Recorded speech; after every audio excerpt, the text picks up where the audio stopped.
Hi friends, இப்போ நான் சொல்ல போகிற அப்டேட்ஸ் மாதிரி இன்னும் நிறைய அப்டேட்ஸ் உங்களுக்கு தெரியும்னா என்னோடய சேனலை சப்ஸ்கிரைப் பண்ணிக்கோங்க. டொனால்ட் ட்ரம்ப் நினச்சி கூட பார்த்துருக்க மாட்டார். ஏன்னா இந்த டேரிஃப் வாருக்கு அப்புறம் பார்த்தோன்னா இந்தியா, ரஷ்யா, சைனா திருப்பி ஒன்றாயிட்டாங்க. அண்ட் அவங்களே தான் ட்ரேட் பண்ண போகிறாங்கன்ற மாதிரி டாக்ஸ் போயிட்டுருக்கிறப்போ டொனால்ட் ட்ரம்ப்புக்கு இப்போது ஒரு ட்ரிகர் ஆகிருக்கு. என்னன்னு பார்த்தீங்கன்னா, நம்ம அவுட் சோர்சிங் யூஎஸோட அவுட் சோர்சிங்லாம் பார்த்திங்கன்னா இந்தியாவில் தான் முக்கால்வாசி லேபர்ஸ் இருக்காங்க. கரெக்டாக பிபிஓஸாக இருக்கட்டும், கேபிஓஸாக இருக்கட்டும், ஏன் ஈவன் ஐடிஸாக கூட இருக்கட்டும்.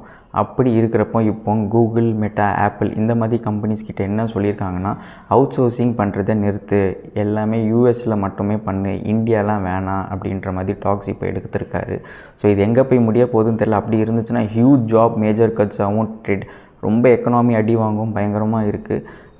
என்ன பண்ண போகிறாங்கன்றது தெரியல. அடுத்த ஸ்டெப்பு இப்படி செக்மேட் இப்போ வச்சுருக்காரு இந்தியாவுக்கு. ஸோ இந்தியாவுக்கு தான் இப்போ சென்டர் ஆஃப் அட்ராக்ஷனாக இருக்குது மீடியா ஃபுல்லாகவே.